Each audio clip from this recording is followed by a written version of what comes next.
This is ugly.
Yeah.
I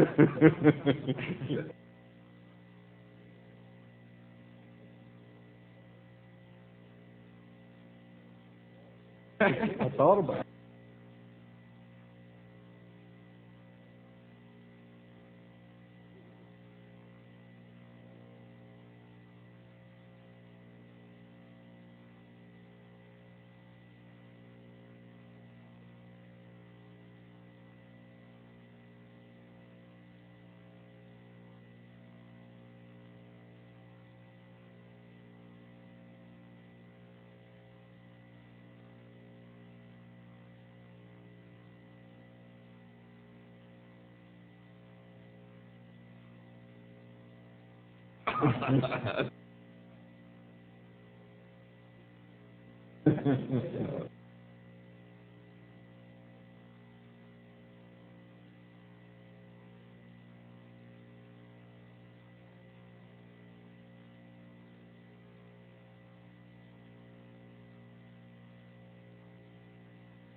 How are you? Thank you. Jerome Ringo, President of Apollo Alliance.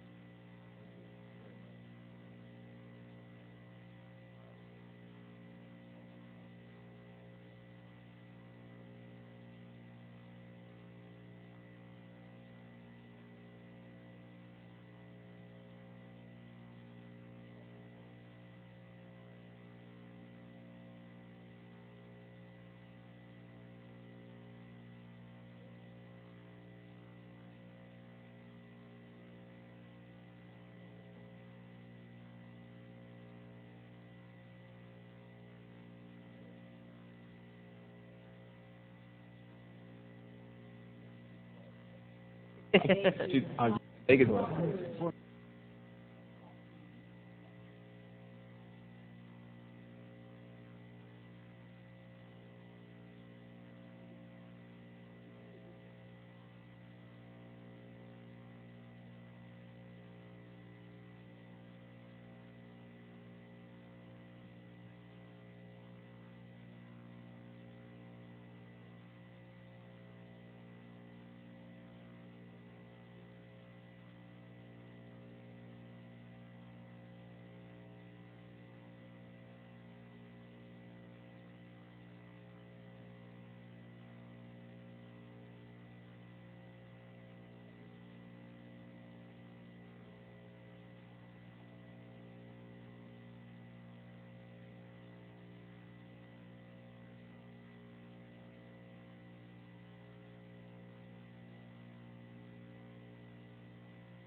Ladies and gentlemen, thank you for your patience in waiting for the beginning of this hearing, but the floor schedule is completely outside of the control of the members of the committee. This hearing is called to order. Over the past 5 weeks, our committee has examined some of the serious consequences of global warming and our oil dependence. We've heard how these two challenges threaten our national security, our economy, and our environment. All good reasons why we urgently need to implement policies that reduce global warming, pollution, and our oil consumption. Today we will examine another good reason to adopt policies that will green our economy, the opportunity to create new jobs. We will learn that actions which serve the national interest can also serve the public interest, and that smart policies can provide a pathway out of poverty and into a green economy.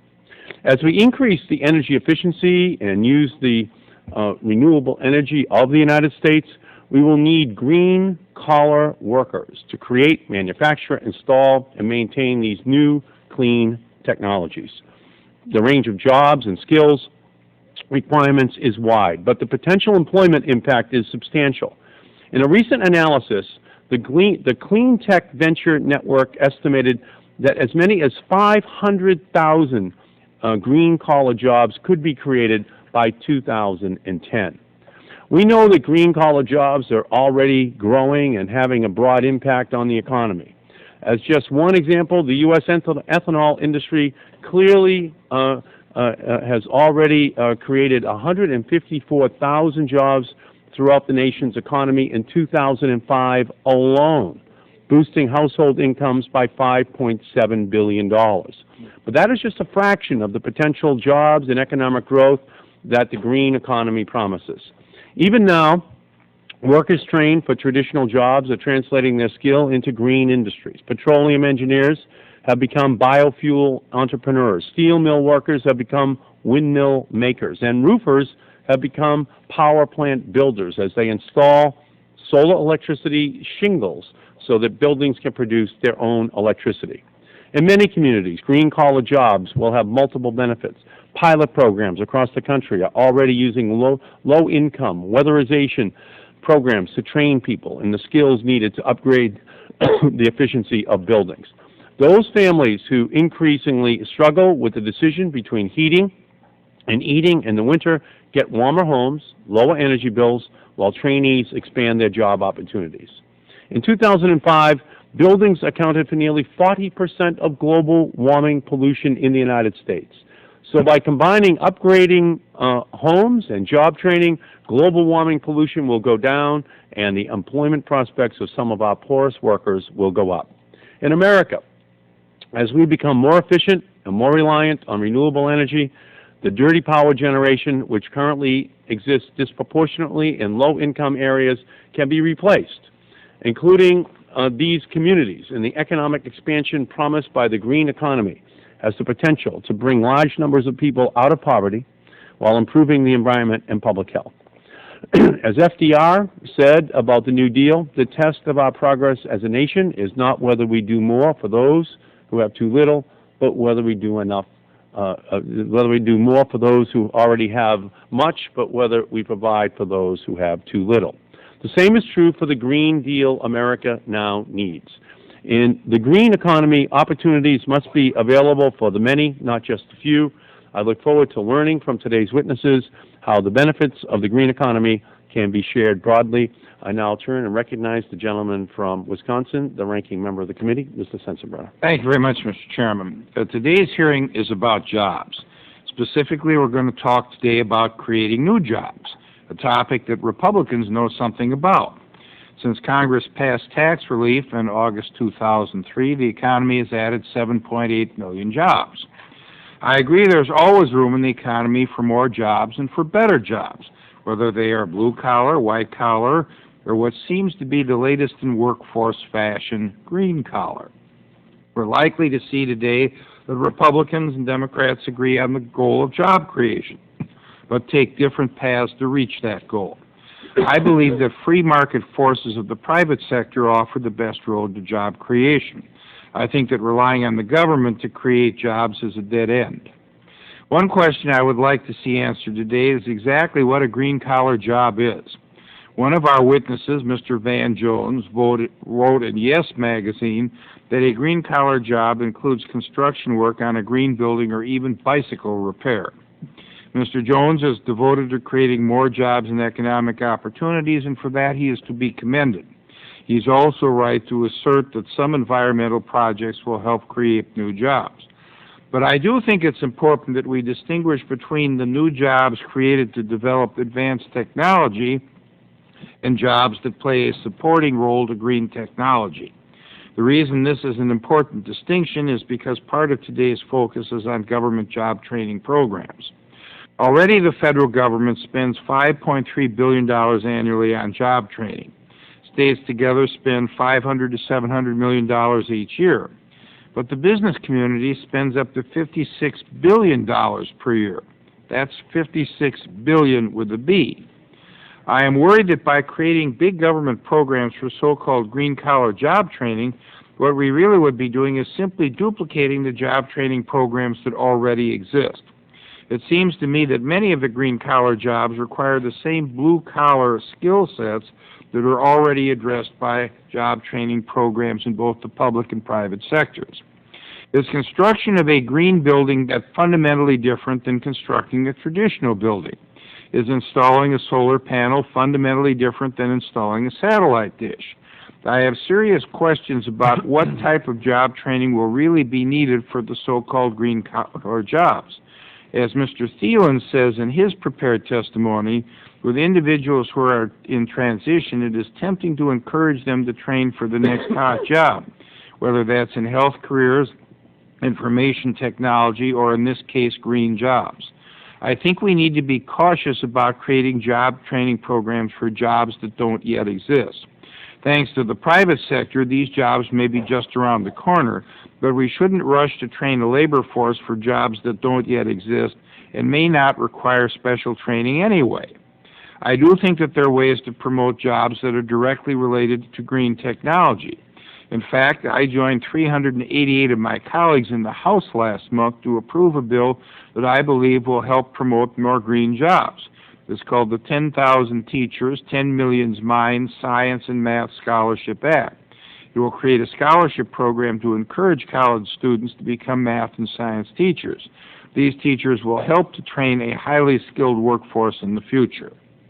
I firmly believe that we must look to advanced technology in order to address global warming issues. And it seems that I'm not the only one who believes that technology will play a big role in climate change policy. Promoting advanced technology and hybrid cars is the #1 point in the Apollo Alliance's plan for good jobs and energy independence. And I'm happy that Mr. Jerome Ringo, Apollo Alliance's president, is here with us, and I look forward to hearing what types of advanced technology have captured his interest. In March, the Bank of America announced a $20 billion program that will finance green programs, including mortgages on green buildings. Not to be outdone, Citigroup announced in May a $50 billion 10-year program devoted to funding green projects. That's $70 billion for green projects without a single dollar coming from the taxpayers. Already many companies are talking about green initiatives, including Walmart, which recently announced it would place solar panels on at least 22 of their stores. If these companies need specially trained employees, they certainly have the wherewithal to fund it on their own. Green-collar jobs will be good for the economy, just like white and blue-collar jobs. I think the private sector is already on the path toward putting people to work in the green-collar jobs, but I'm worried that more big government programs will only create a roadblock. I thank the chair and yield back the balance of my time. The gentleman's time has expired. The gentlelady from California, Ms. Solis, is recognized. Thank you, Mr. Chairman, and thank you for inviting our witnesses that we're going to hear from today. I'm sure they're going to have a lot of good information for us. But I do want to say that when we talk about the growth and innovation of the greening of our country, we can't forget rural America or those low-income areas. So when we think about Silicon Valley, think about also East Los Angeles, the Bronx, and Missouri. So we need to be thinking big picture here. I'd also like to say that a part of what I see or envisioning here in this new era is that the environmental industries that are experiencing major job growth, and I want to quote a paragraph from a letter that I just received from the mayor of San Francisco, Mr. Newsom. He says that they're experiencing major job growth, which includes green buildings, energy efficiency, retrofit and service, renewable energy such as wind, solar, and biofuels. Being service intensive, these industries produce high quality jobs that are less vulnerable to outsourcing. I think a very, very important aspect of this is that we're trying to keep our jobs here within the parameters of the USA. So I know we're going to hear about this. I'm very excited about this opportunity, and I'm looking at introducing legislation along with my colleagues, Congressman Tierney, Congressman Miller, and Congressman McNerney, to see how we could better serve, retrain, retrofit our workers who have lost jobs that have gone overseas, to keep them here, and then address the issue of our youth, underserved youth who we seem to be losing. They can also be a big magnet in attracting new innovation and getting them more involved in the new technological future in the environment. So I look forward to hearing from you and yield back the balance of my time. Gentlelady's time has expired. The chair recognizes the gentleman from Arizona. I thank the chairman, and other than to commend you for holding this hearing and note that our vibrant economy is responding with lots of market alternatives to the green jobs and creating green jobs, and that there are forces out there to try to fill the void, I'll waive my opening statement. When waives his opening statement, chair recognizes the gentleman from Missouri, Mr. Cleaver.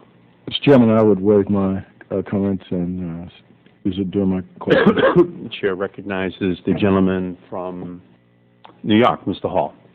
Thank you, Mr. Chairman. And I also would look forward to hearing the testimony of our witnesses, and I waive my opening statement. Great. I thought I saw Mr. Sullivan. So let me begin now by recognizing our first witness. He is the president and founder of the Ella Baker Center for Human Rights in Oakland, California. Mr. Jones has spent his career advocating for social and environmental justice and can point to the City of Oakland's adoption of his Green Jobs Corps proposal as just one of his many successes. Mr. Jones, welcome. Whenever you're ready, please begin. Thank you very much, Mr. Chairman and members. I'm very glad to be here. Let me just jump right in. I really appreciated the comments from Mr. Sensenbrenner. I think they're right on point, and I want to get directly to them. First of all, I think all of us here can agree on at least three things. One is that all things being equal, clean energy is better than dirty energy. We'd rather have clean energy than dirty energy in our communities, more healthy for our children. Two, conserving energy is better than wasting it. The Creator has given us so much energy, we shouldn't just waste it the way we're doing right now. And third, if there is a way, and a smart way, to get a reduction in both poverty and pollution, if we can cut both poverty and pollution, we would be foolish not to do so. So I think those three values we all share. The question is, what's the proper role for government?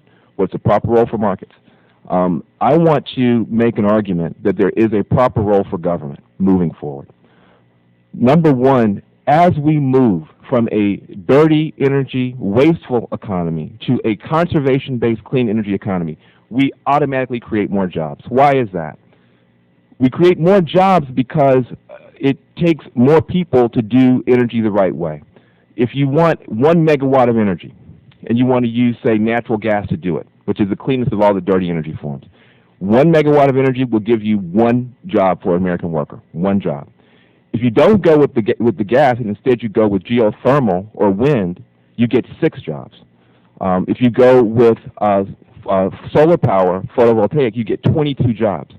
So you create the same amount of energy, but you create many, many more jobs. The problem that we have right now, contrary to some of your earlier concerns, is that our workforce development is actually lagging, and lagging dramatically behind this opportunity. We have the opportunity to grow the jobs, but we are already encountering labor shortages in Northern California, where the green economy is moving forward most dramatically. Our community colleges are not prepared. Our vocational training programs are not prepared. And what we are hearing from eco-entrepreneurs themselves, the business leaders themselves in this field is that they are not getting the kinds of graduates from our programs that they need to be able to go to scale. So it is the business community from which we are hearing, at least in Northern California, that they need more help, they need better trained graduates. The challenge that we now face is that as you begin to meet the workforce development needs of the business community, the cities and local municipalities cannot retrofit ourselves fast enough. Our community colleges don't have the money, they don't have the resources to turn around on a dime and meet this need. We need federal help. We recognize that the federal government does do some workforce development. Frankly, it's been doing less and less over time. We think it's time now to begin to take advantage of this opportunity and to invest more and invest more dramatically. I also want to speak to Congresswoman Solis's point. This is the biggest opportunity that any of us will have to begin to create green pathways out of poverty, to begin to build a green economy that is strong enough to lift people out of poverty. I, for one, am conservative enough. I believe in work. I believe people should work their way out of poverty. But for too long, we've been telling people in the neighborhoods where I work, you're supposed to climb out of poverty a 6-story ladder with 3 rungs on it. We have got to start putting rungs back on the ladder of opportunity. And this green economy, this explosion of opportunity means that we can actually begin to build green pathways out of poverty. If you teach a young person how to put up solar panels, that young person is on his or her way to becoming a solar engineer, an electrical engineer. They can join the United Electrical Workers Union. That is a green pathway to a union job out of poverty. If you teach a young person to double pane glass so that building does not leak so much energy, that young person is now on the way to becoming a glazer. That is a union job. That is a green pathway out of poverty. And for too long, the young people in this country have only heard one thing from us older folks, which is don't do drugs, don't shoot each other, don't get pregnant. And then we walk away from them, and we just leave them there to figure out now what they're supposed to do. I hope that both parties will say to this generation of Americans, we have work for you to do. We want to reboot, we want to retrofit this whole economy. We want to do energy in this country in a clean way, and by doing it in a clean way, we want to take that handgun out of your hand and put a caulk gun in your hand. We want to give you some hope and some opportunity to do something beautiful for your country. I think both parties should embrace that agenda. We don't have any throwaway resources. We don't have any throwaway species. We don't have any throwaway children or neighborhoods either. Thank you very much. Thank you, Mr. Jones, very much. Next, we're going to hear from Jerome Ringo. He is the president of the Apollo Alliance. He's been employed for more than 20 years in Louisiana's petrochemical industry. He has firsthand experience in the challenges faced by workers and the communities near chemical plants and the benefits that green-collar jobs can offer American workers. We welcome you, Mr. Ringo. Whenever you're ready, please begin. Thank you very much, Mr. Chairman, and thank you to the committee for inviting us here today. The Apollo Alliance is a coalition of labor, activists, business and environmentalists, faith community, what have you, who believe that our nation can and must achieve a triple bottom line, and that is profitability and markets for a growing clean energy future industry, curbs on global warming, pollution, and good jobs for American families. We've got to bring jobs back to America, reduce our dependency on foreign oil, and get off the oil barrel that we've been held over by foreign countries. We at Apollo believe that the ambitious $300 billion in federal spending over 10 years could create 3 million new good jobs for America. It would be a big win, but to win big, we need to set forth in place a specific policy supports that sees the economic growth and jobs creation potential of new technologies. We should view the development of a cap-and-trade system as an opportunity to create major job investment funds that would be used to develop more secure, homegrown energy supplies and create those good jobs. Such programs would control global warming pollution twice, once by capping pollution, then by supporting the new generation of clean power sources. For instance, we very much like the idea enshrined in Senator Bingham's cap and trade bill to move and start the date of carbon auctions ahead of the start date for capping the emissions. That puts the horse properly in front of the cart by creating a new energy investment fund that could be used proactively to ease any employment issues that might arise later from global warming pollution controls. Likewise, we feel that we should match new regulations with positive job strategies. For instance, mandates to improve fuel economy should be packaged with the big retooling incentives to help the domestic auto industry transition to compete in the new marketplace. Also, any renewable energy standard will be more attractive if it's matched with loan guarantees for renewable energy manufacturing. That way, we create jobs manufacturing wind turbines and solar panels. At the same time, the RES grows and the market for renewable power. Our analysis estimates that a $300 billion investment will return $306 billion to the Treasury at the end of 10 years, so it pays for itself. And just a few suggestions on how we can ensure clean energy for good jobs investment fund.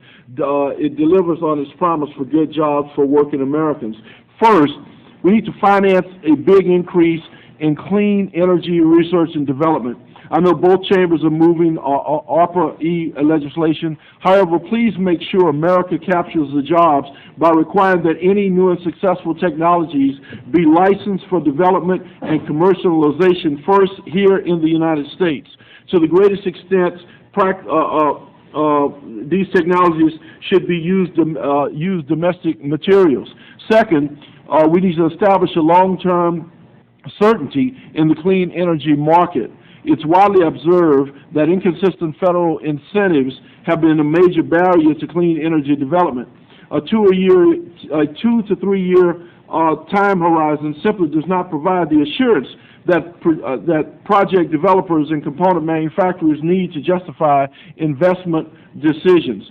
And third, we want to match long-term market support with manufacturing incentives. As the market grows, so should our ability to produce clean energy systems and system components. Renewable energy is growing fast in the United States, but European and Asian manufacturers now account for more than 85% of the global market, and we need to build up our renewable energy manufacturing by strengthening the Department of Energy's Loan Guarantee Program so it supports manufacturing of proven energy technologies, not just pilot projects. And finally, we must do more to prepare the workforce for a green economy. We're proud to support Senator Sanders' efforts to create a clean energy workforce development program, and Senator Sanders' bill would not only ensure that we have the skilled workforce to meet the challenge, but it would also make sure that the jobs created are going to be jobs that people deserve and need the most.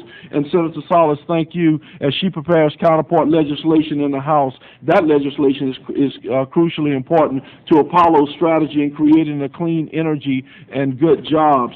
The challenge for congressional leaders today will be to ensure that we all get there together, working men and women alongside industry, environmentalists, and our national security community. Thank you very much. Thank you, Mr. Ringo, very much. Our next witness I'd like to recognize is Elsa Barboza, the campaign coordinator for the Strategic Concepts in Organizing and Policy Education in Los Angeles. Her latest project involves developing a green career ladder training program to provide workers to upgrade the efficiency of the LA city buildings. Ms. Barboza, thank you for your testimony this afternoon. Good afternoon. My name is Elsa Barboza. I'm representing SCOPE, a grassroots organizing and policy institute in Los Angeles, and we convene a progressive alliance in Los Angeles called the Los Angeles Apollo Alliance. And what we're about is to take the second largest U.S. city and shape its economy and transition its economy to a clean and sustainable and equitable economy, and to address poverty in Los Angeles. Thank you for having this hearing today on green jobs and global warming. It acknowledges that energy independence is a jobs issue. It is a workforce development issue. It is an equity issue. I just want to spend a little bit of time talking to you about what our Green Jobs campaign is, but let me give you the backdrop to the story. The backdrop is that in Los Angeles, the low-income communities of color like South Los Angeles, like East Los Angeles, face the same underlying systemic trends as other low-income major cities, other low-income communities in major cities. Economic restructuring and globalization, so those high-wage, long-term union jobs have been lost. And they've been replaced by low-wage, short-term temporary jobs. Shifts in public policy have rolled back the changes that have been made, increased division along geographic, racial, and income lines, resulting in 30 years of disinvestment in low-income and communities of color. Severe environmental inequity and crisis-level health impacts in poor communities. So according to the World Health Organization in the United States, such groups such as the inner-city poor have extremely poor health, more characteristic of a poor developing country rather than a rich industrialized one. I'll skip over all of the data that talks about how 1 in 4 Latinos and African Americans live in poverty. With all that as a backdrop, we are contributing to growing to the job sector of the green industry in Los Angeles. The LA Apollo Alliance is focusing political power towards shaping and transitioning to the new economy. Just in LA alone, billions of dollars in development are in the works right now for Los Angeles for the next 2, 5, 10 years. In February of 2006, 23 labor community environmental groups came together to make sure that that development is going to be green. So we came together to create quality jobs in the new green industry and focus on the unionization of the new economy to ensure livable wage jobs and benefits for families. And we also came together to focus on the workforce development training and access for communities of color and low-income communities to lead and establish the needed work to make the move to a clean energy economy. So our vision is to create a pipeline that upgrades the skills of existing workers, backfills with new workers, and addresses the basic skills gap of low-income communities of color, connecting to union apprenticeships, where there is a job at the end of the training, so that we're not doing training just for training's sake, that we're creating healthier and safer communities and prioritizing the environmental uplift of inner city communities, and impacting the public sector to take leadership and grow and show a critical mass of results to move into the private sector. LA is unique in the level of collaboration and political leadership. We're poised to contribute a critical piece of the national strategy. Los Angeles Mayor Antonio Villaraigosa and other city council members have committed to a partnership to shape a new economy in Los Angeles. Two things. One is the level of public education and organizing in Los Angeles is high. We collected over 6,000 signatures from Angelenos calling for this new economy. Over 15,000 Angelenos were educated and mobilized to vote using the vision and the mission of the Apollo Alliance to gauge California propositions last fall. Why is there such a resonance? Because this really is a catapult to large-scale job creation in Los Angeles and in the country. It's a way to link community members to union jobs and other type jobs, as well as to promote environmental benefits of what is needed today. So how we're able to put together the progressive majority in Los Angeles and in the country, we think that we have a model to do that. Our first campaign is around conducting an energy audit of city buildings to identify the sites and job potential, to make them energy and water efficient with those technologies, to create 2,000 union jobs, to establish policies to see the development of local green building manufacturing in Los Angeles, and to establish a green career ladder training program to connect inner city communities to green jobs. And this is all in the short term. So the possibilities for the green economy to help reshape our country and our major cities is vast. Thank you very much. Thank you very much, Ms. Barboza. And our final witness is Robert Thelen. He's the Chief Training Officer of Capital Area Michigan Works in Lansing, Michigan. Mr. Thelen has spent 35 years working with economic and workforce development programs, and has vast experience with the needs of workers retraining for new careers. Thank you for your testimony this afternoon, Mr. Thelen. Could you turn on your microphone, please? Chairman Markey, Ranking Member Sensenbrenner, and distinguished members of the committee, I'm Bob Thelen, and I do appreciate being here today. Our mission at Capital Area Michigan Works is to enhance the quality and productivity of people and businesses by providing a world-class. So what is the potential for green-collar jobs in the United States? An environmentally conscious population is looking for responsible corporations who reduce, reuse, and recycle. They want to give these corporations their business, and as a result, businesses are enjoying gains in brand name recognition and consumer confidence. As world recognition increases the need for environmentally friendly lifestyles, many businesses are recognizing that staying in business has much to do with environmental responsiveness for consumers who are supporting products and services that they deem to be environmental. I gave examples in my testimony, but we know that the employers that will keep America running in the future, and that will be important to the bottom line of America's corporations, are those who have an understanding of environmental needs and specific business processes related to their needs. One of my areas of interest and where I've spent my career is helping young people and adults develop their career plans, and for adults who are dealing with transition, help them move through that transition. We know that young people will be involved in 8 to 10 different careers during their lifetime. It is particularly vital that we understand the changes in our labor market and how we prepare individuals to enter and re-enter the labor market. I think many of these green-collar jobs are being filled by individuals with an existing set of knowledges and skills who are now choosing to apply these skills and knowledges to a new sector of the economy, i.e. green industries. This past winter, I had an opportunity to spend a week in a training program at an ethanol facility, and it was very enlightening. And as I was reflecting on this, I realized that the typical ethanol facility has about 37 to 38 employees. Of those 38 employees, 32 of them were traditional manufacturing job classifications, such as maintenance and repair workers, equipment operators, and transportation and material movers. The industries in which these individuals are applying their skills and knowledges may be new. However, the necessary knowledges and skills are not entirely new.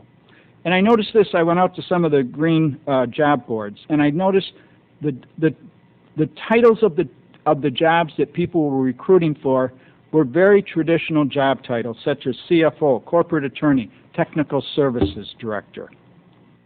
I even noticed that the company I worked for in college as a tree trimmer is now listed under green industry jobs. So in most cases, we are not preparing for people for green-collar jobs. We are preparing people for jobs that, at this stage in their life, they are applying their skills to needs of industry that is focused on environmentally concerns. As an example, a lab technician who today works at a brewery tomorrow may choose to work at an ethanol facility, a true example, and the person at the ethanol facility, he went to work for Seagram, so go figure. So how do we understand and address these green jobs? I think the most critical thing is helping people like myself, our teachers, our workforce people, understand what are these jobs. Are there some new jobs, or are many of them just transition, or just sort of places where people are applying traditional set of skills in a new environment? So we need to figure out how to inform teachers. The main thing, I work with teachers and counselors as on helping them use quality career information. We have to ensure that this information is out there. And the main way we do that is through federal publications, such as ONET, Career InfoNet, and systems like that are out there supported by the federal government. The students who are currently in high school or college, they have a longer time frame, but it's so important we help these kids understand how they connect what they're learning in school to these real-world applications. We know that kids today who are in school must have high-quality jobs. Let me just close with this. In closing, I would like to reflect on what a 16-year-old student told me about 35 years ago when I asked him what he wanted to do. What he said to me is appropriate today as it was then. Don't ask me what I want to do until you show me what there is to do. Our responsibility is to help students connect academic studies to real-world jobs. Thank you very much, Chairman. Thank you, Mr. Thelen, very much. And now we'll turn and recognize members of the subcommittee to ask questions. First recognize the gentlelady from California, Ms. Solis. Thank you, Mr. Chairman. I'd like to direct my question to Ms. Barboza. Thank you for talking about some of the barriers that you faced out in South Los Angeles as well as East. Could you describe for this committee how you go about engaging that community so that they also understand the kinds of opportunities or challenges that they need to be ready for, how you help prepare them? We involve community members in policy development and then helping to, so part of what that looks like is going door to door and talking to people about what have been the job barriers and the workforce development barriers. Lots of people have been through a job training program. Lots of people get a job training certificate, but a lot of training programs are not focused around actual training programs that result in a good paying job. So we try to take people's experience and help to develop good training programs that are based on targeted industries that pay a high wage and a livable wage. We also do voter education as well, so to make sure that folks and the values that we believe in and the issues that we think are important, that we take that to the ballot and we take those values to the ballot as well. If you could, and this is for the whole panel, what 2 concrete steps could the federal government take to help ensure that our workforce and our communities advance with technology? And I'll start with Mr. Jones. Great. Well, before I get to that question, I just wanted to make sure Mr. Sensenbrenner had asked a couple of questions that I didn't get a chance to get to in my testimony. I wanted to make sure that you feel that you're getting taken care of by this panel. You asked what a green-collar job is, and it came up on the panel as well. And there's a concern I think some people have. This is just a bunch of hype, right? This is just another fancy way to package up, traditional work. I want to be very clear. It is not. We're talking about new categories of work that, frankly, is stumping people who've been in the workforce for a while, let alone new entrants. For instance, geothermal heat pump jobs. That's not traditional HVAC. That's a new category of work to get homes heated and cooled by the earth. It's almost like using antifreeze in a house. Very new stuff. Solar water heaters. You asked a question, is it any different to put up a solar panel than to put up Mr. Jones, I'm going to recognize Mr. Sensenbrenner in 2 minutes and 18 seconds. Sorry. Okay, good. If you could answer Ms. Solis's question, that would be helpful. That would be 2 concrete steps. Number 1, do not leave cities and communities out on their own to try to figure out how to turn around our public schools and our vocational schools to meet this opportunity. The federal government needs to put money on the table to invest in us to be able to help our kids meet these opportunities. Number 2, recognize that the new business community, the new eco-entrepreneurs, they are not as sophisticated as the established businesses. They don't know how to come and interact with you and ask you for what they need. So recognize that in order to help business, the new American business, you're going to have to meet them halfway, interact with them, engage with them. Don't assume that the voices of business that you are hearing are the voices of American business in total. There are new businesses now that need your help in a new way. Listen to them. This committee is a committee on Select Committee on Energy Independence and Global Warming, and when you talk about what you can do.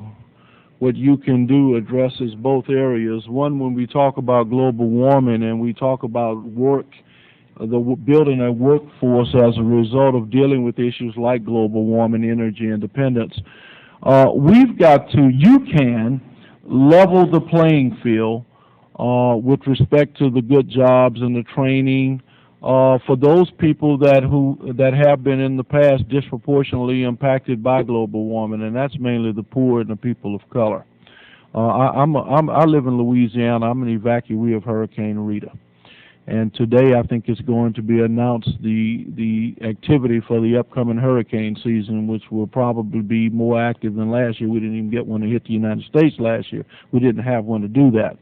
But when we talk about the intensity of those storms due to global warming, and then what do we do about reducing that impact on the environment and benefit from it, we want to make sure that those people that are disproportionately impacted also can get a piece of the pie with respect to the benefits of the new jobs and what have you.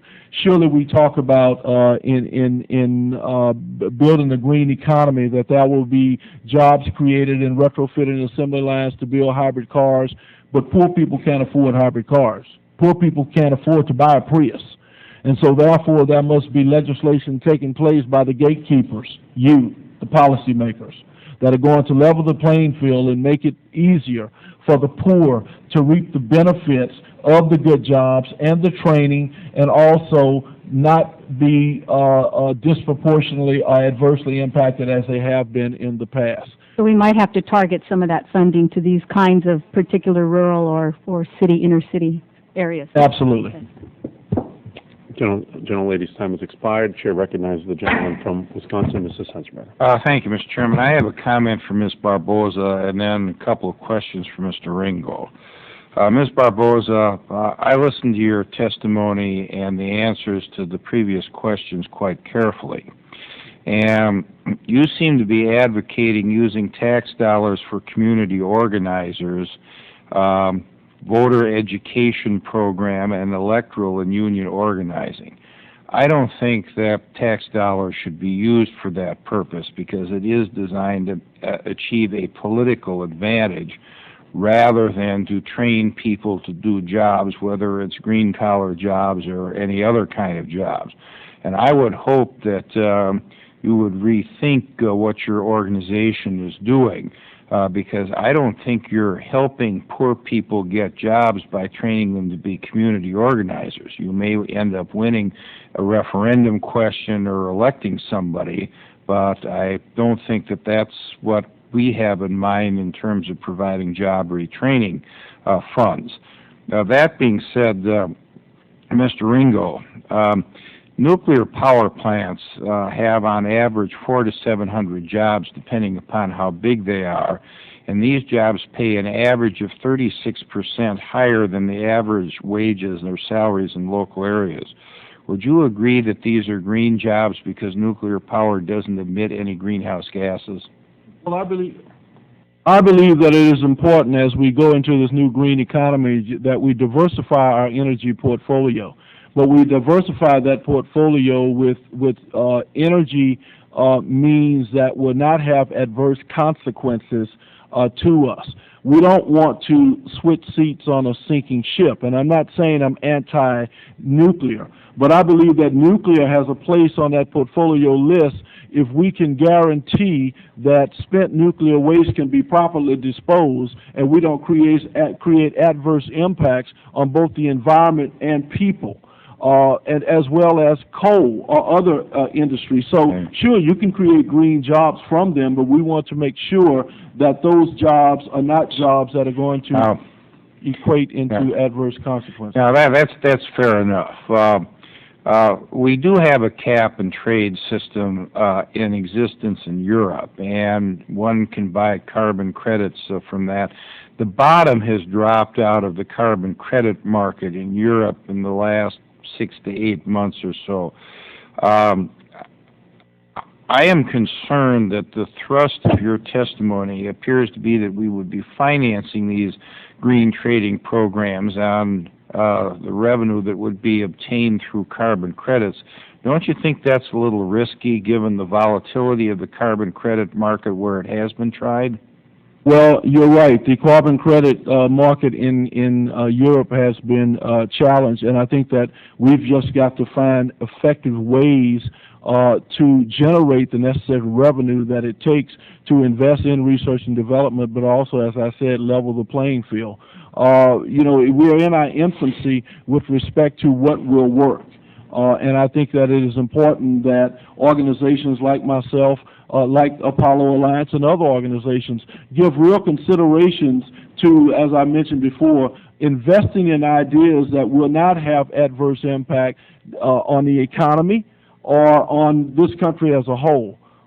If it's not working in Europe, it does not mean it's not going to work here, but it's surely worth to try and worth the investment for us to see if we can find meaningful revenues to stimulate our economy and to level that playing field. I have one final question, and that's on the issue of CAFE standards for autos. Yes. In your statement, you mentioned you support retooling incentives for the auto industry. Yes. Would you support CAFE standards being higher for the auto industry without the retooling standards, even though it might cost unionized auto workers their jobs? Again, I'm talking about a level playing field. It makes no sense to me to have standards that are going to have adverse consequences. And I believe that standards are important, but standards should not cost jobs. Yeah. And so we strongly support the idea of standards, but let's make sure that we don't create casualties as a result. I thank the gentleman. I yield back the balance of my time. The gentleman's time has expired. The chair recognizes the gentleman from Missouri, Mr. Cleaver. Thank you, Mr. Chairman. This has been a very interesting committee hearing, as all of them have been thus far, and very instructive and informative. The issues that I think have been placed on the table today are ones that may be ideological as much as they are climatological, because we are actually dealing with whether or not the government has a role, and then how deeply should the government go in dealing with climate change and the industry that could be developed from it. If we talk about, and Ms. Barboza mentioned this, I think all of you hit on it a little. If we're talking about turning loose this great American ingenuity to create another industrial age, and this time minorities would have an opportunity to participate as the door opens, as opposed to as it closed at the beginning of the 20th century.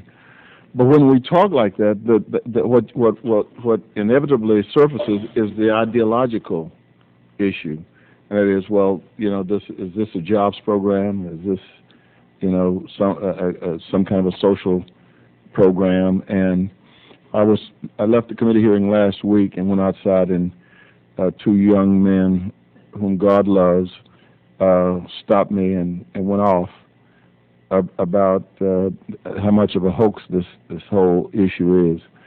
And so if we're talking about taking advantage of this new technology or advancing a new technology, does it not present all kinds of issues that we got to get beyond before we can make the kind of progress that we need? Mr. Jones. Well, this is my great hope, is that this is the one issue that we can be one country about. This really is the opportunity. At this point, nobody is proposing that the government is going to come in and fix it. What we're saying is we want to set our eco-entrepreneurs up to succeed.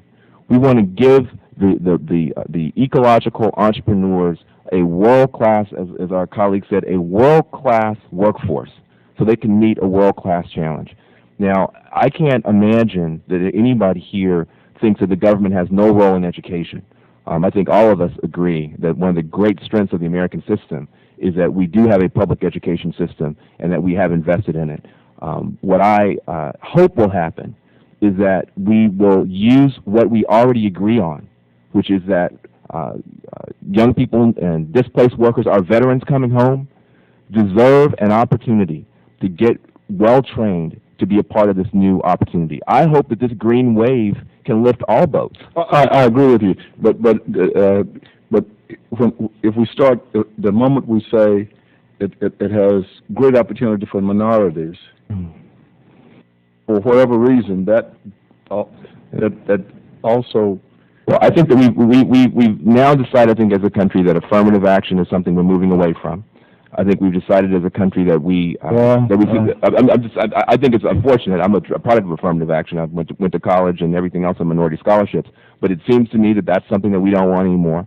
It seems to me that we're concerned about welfare.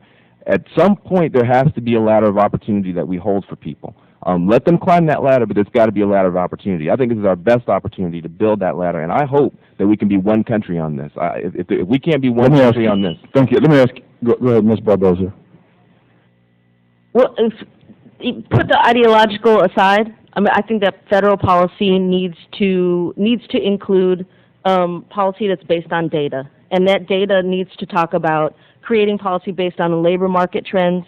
And so, look at that from the climate change, energy independence way, and look at that labor market. Do long-term planning for equitable economic development that creates quality job opportunities where there are jobs, where there are interventions that can be made. Look at and support workforce development to ensure hard skills training to address the skills gap. We all know there's a skills gap in this country.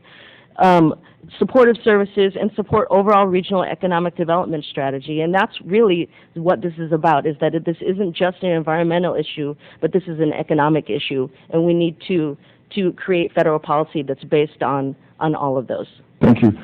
Are any of you familiar with the Chicago Climate Exchange? None of us are experts on it, but the truth of the matter is we would not even be selling ethanol at the few stations in this country where it's sold, but for the federal subsidy. Without the federal subsidy, this would not be anything going on in this country. I guess the point I'm making is that the federal government has a history of always stepping in to launch projects and programs that are in the interest of the government. I'm not in the interest of the country. I'm not suggesting that we just open up the bank and say, anybody who with a green thumb come in and take as much as you can get in the wheelbarrow. But do you not believe that the federal government should play a major role in getting us off into a new direction with regard to green technologies? yes.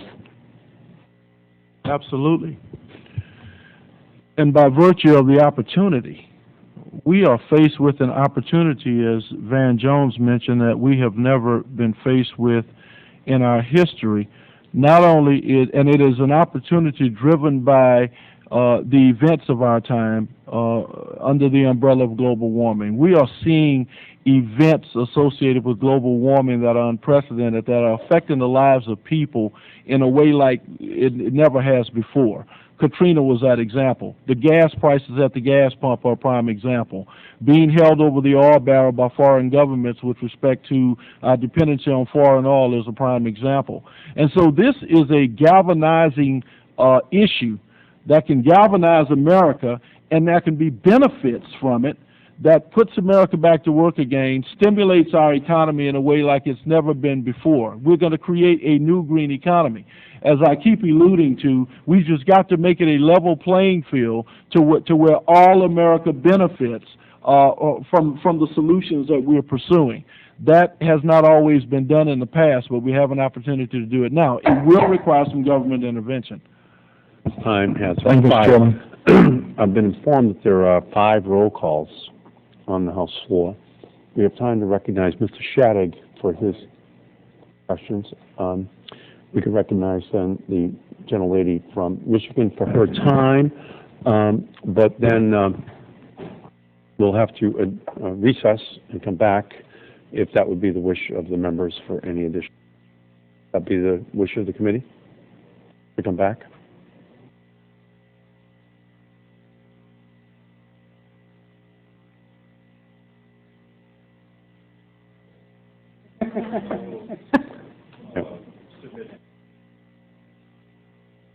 We'll ask the indulgence of the witnesses to stay here then for about 25 minutes.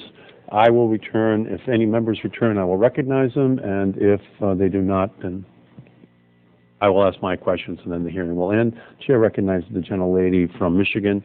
Thank you, Miller, Mr. Chairman. For 5 minutes. Now, I'll try to be brief here. I was just very, very pleasantly, I shouldn't say surprised, but it was pleasant to hear Mr. Ringo say that, and I wrote this down, that standards should not cost jobs. And you were responding to Mr. Sensenbrenner's question about CAFE standards. And, of course, higher CAFE standards are absolutely going to cost jobs. And I'm just wondering if you could flesh out for me a bit when you talked about supporting retooling incentives, or perhaps a question for any of you, what incentives the federal government could actually provide to devise some assistance for the big three, for the auto jobs that will be lost when the higher CAFE standards happen. Well, when we talk about a new green economy, and surely I think when we talk about a new green economy, we're talking about good jobs, or we're talking about new jobs. And there are going to be opportunities for new jobs that are going to take the place of those lost jobs. Now, I'm not saying that there will be an automatic major job loss because of CAFE standards. What I'm saying is that there has to be a balance in that we do not overregulate ourselves to where it does cost jobs. I think that we'll have to make the necessary adjustment to minimize the economic impact. But for those that lose their jobs, we are looking at a creation of new good jobs in the area as a result of the research and development of new alternatives that will keep America working. It doesn't necessarily mean that they will keep the same jobs they have. Some people will lose jobs, but at least they won't remain unemployed. There will be new opportunities for new jobs if we promote this research and development. And because there is a sense of urgency to do something when you talk about global warming and the increase of carbon dioxide to the atmosphere, there's a sense of urgency. We've got to respond because we have not responded properly. I appreciate that. So do you think it's appropriate then for the federal government to assist the big three as they transition from what will be most certainly a loss of jobs because of higher CAFE standards? I think maybe any of you could answer. I think the responsibility of the American government is to assist creation of new jobs, which will benefit the big three as well as any other job losses that occur in any field anywhere in the country. Any of the rest of you have a comment on that, Mr. Yeah, Jones? this is a tough one, obviously. I think two things. One, it is really not clear to me, and I'm not being ideological about it, it's really not clear to me that the CAFE standard, changing that, is going to cost jobs. I know that people are trying desperately to buy hybrids. They're trying desperately to buy more fuel-efficient cars. I think that we could be actually, seeing a renaissance for Detroit by giving Detroit the encouragement to do what really I think is pent-up market demand for anyway, number one. Number two, the encouragement mean the federal government encouraging them? Yes. So you are talking about federal. Well, at this point we're talking sort of in theoretical terms. So I'm saying that I just want to challenge gently your assumption that changing the CAFE standards would create huge job loss. I'm not convinced that that's true. It could be true. It could not be true. I just want to challenge it gently. But the other point I want to make is simply this: Detroit is hurting. The health care bills that the big three are carrying are tremendous. They get kind of turned into political football. To me, Detroit is not political football. I got family there. I think that we've got to do a better job of helping Detroit deal with some of these legacy costs, help Detroit catch up to where I think the pent-up market demand is. Now, how we help, we may disagree. But I like the idea of health care, for hybrids, that kind of a trade-off where, we maybe help Detroit with some of their health care costs if they're willing to transition over. We've got to be smarter about how we partner with our business community. both the new eco-entrepreneurs and those existing businesses that want to go in the green direction. I don't have the final answer on that, but I do think that we should not retreat into ideological camps on this. It's too important for working people in Detroit. You know, just one other question, and Mr. Thelen, I appreciate you being here as well, but I think it is clear from all the studies, at least all the domestic autos believe it, the United Auto Workers believe that this will cost a huge job loss. Are you working with the UAW to assist some of these displaced auto workers, which are just about to happen here with these higher CAFE standards? Thousands, hundreds of thousands, perhaps? Yes, I've spent the last 15 years of my life working with UAW in one capacity. I've developed world-class training programs with them, and really have worked with a lot of UAW folks as they go through a transition. It's very difficult. They have been used to a lifestyle, and in terms of a wage, and it's hard for many of these people to understand that there's a different market out there than what they've been involved with for 25 years in terms of how the market values their skill set. And so the only way they'll get back up is if they increase their skills. I apologize to the gentlelady. Thank you, Mr. Chairman. I wanted to give Mr. Hall just 2 minutes so we could ask his question, and that's all the time we will have left. Thank you, Mr. Chairman. 2 minutes. Just quickly, I have had a number of conversations with the UAW folks in my neck of the woods who share the opinion that I hold, which is that the decisions made by management have drastically hurt the American auto industry, and believe me, it's struggling without our giving them any further encouragement or direction. I think that it would help if they were encouraged to make the kind of cars that their own employees would like to drive, not what the Madison Avenue power and speed and sexiness lobby and that whole advertising business wants them to try to sell us.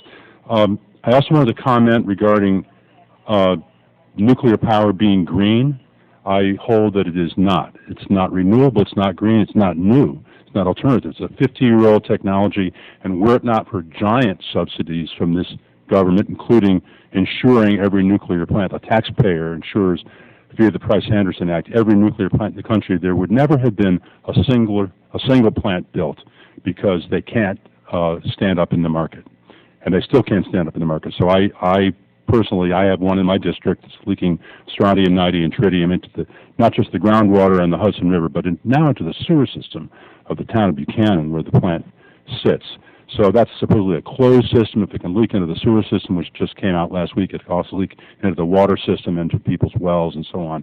And we don't need terrorism when we've got leaking nuclear plants in our neighborhoods. Not to mention the fact that Mohammed Atta wrote about this plant as a potential target in papers that were found after 9/11. So I look forward to what I think will be a development across the board, from high-tech all the way to low-tech installation of passive solar and that sort of thing. And I thank the chairman for the time. Great. Gentleman's time has expired. There are 3 minutes left on the House floor for this roll call. The hearing will recess for about 20 minutes, and we'll come back. If any members wish to ask questions, please come back at that time.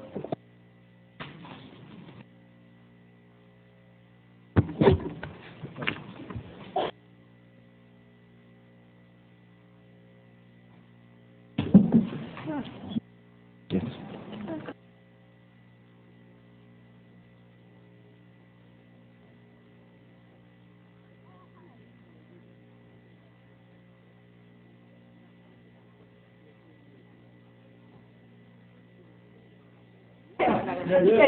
I wish it was.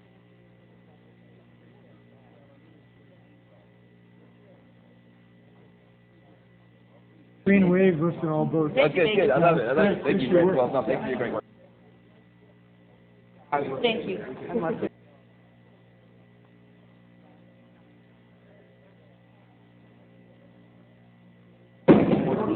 you.